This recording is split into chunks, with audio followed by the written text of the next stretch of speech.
New Zealand is one of the most beautiful countries on the planet. Its landscapes are full of life, from its lush forests to its snowy mountains. There are around 600 islands that make up New Zealand, but the two main largest islands are both the North and the South Islands. Although New Zealand's islands are relatively large, it still has quite a fragile island ecosystem. It's home to some very famous and unique birds, and was once home to one extremely large bird. Because of the arrival of the Polynesians and then the Europeans, New Zealand's ecosystem has changed quite a bit. Settlers brought with them new invasive species, and these have had a massive negative impact on the ecosystem. In this video I'll be going through just a few of these introduced species, as I'll be going through 5 species that don't belong in New Zealand. And for our first introduced species we'll be heading over to California, as we have the California quail. Now this species is a small ground-dwelling bird, and it's in the New World quail family. Of course there is a lot of sexual dimorphism with this species, as the females tend to be a little duller and have a different colour crest. These birds are much loved in their native range,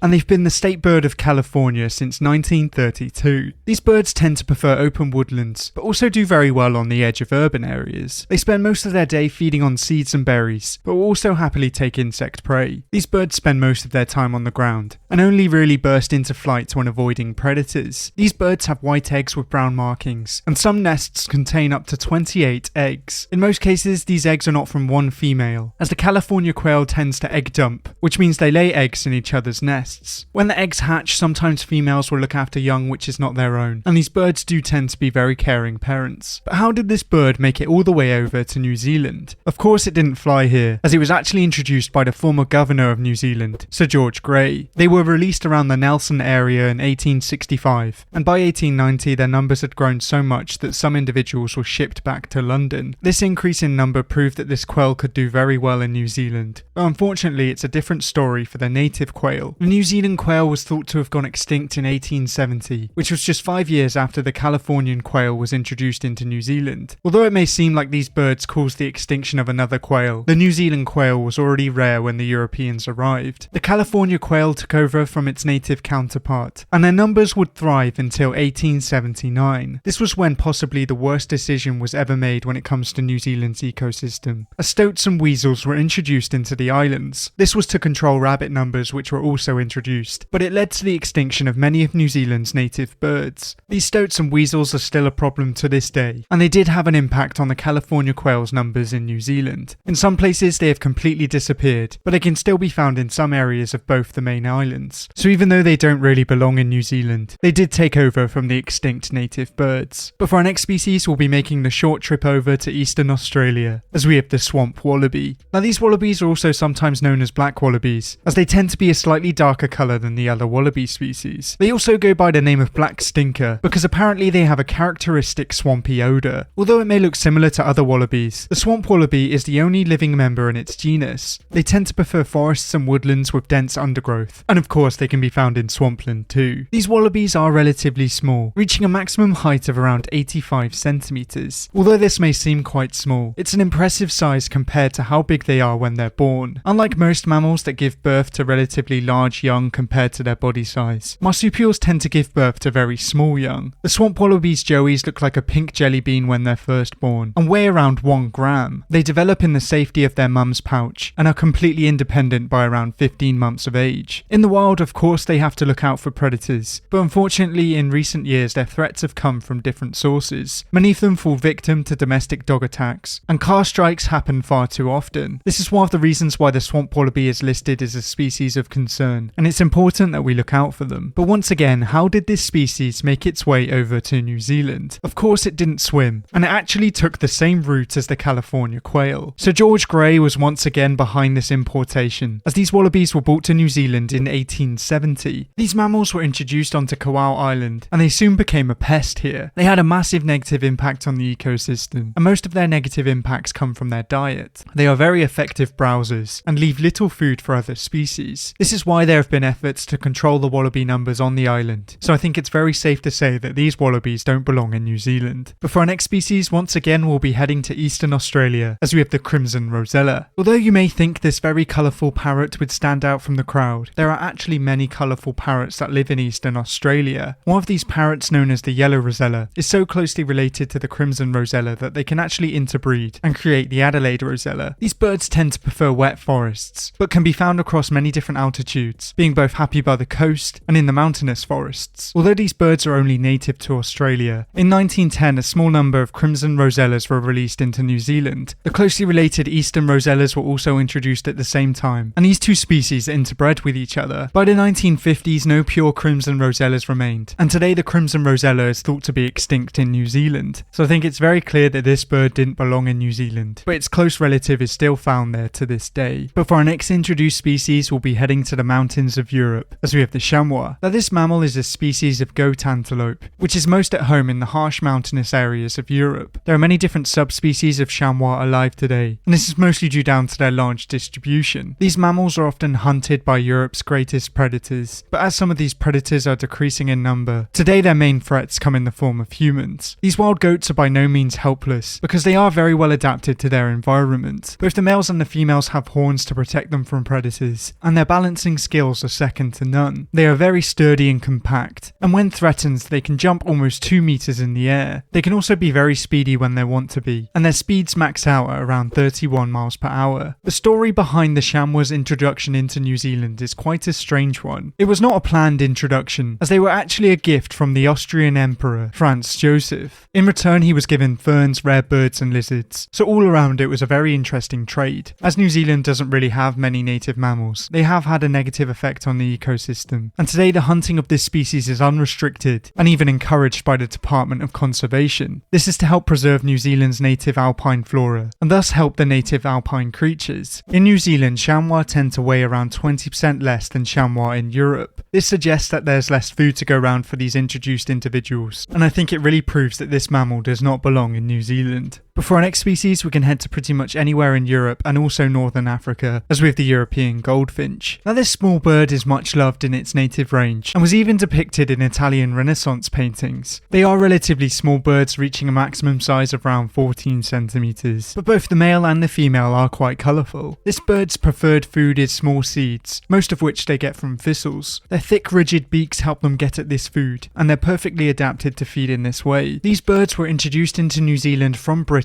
in the 1800s. Their numbers slowly grew, and you might think that this would have a negative impact on the native birds. Surprisingly, this may not be the case, because even though there are some native birds that feed in the same way, these birds are found in different habitats. They can have a small negative effect on agriculture, but so far they seem to have had a very small impact, and although they don't belong in New Zealand, they are enjoying their life there. If you know of any other animals that could have made it on this list, then let me know down in the comments below. But thank you for watching, I hope you enjoyed. If you liked it, please leave a like and subscribe if you want to see more videos like these. But until next time, goodbye.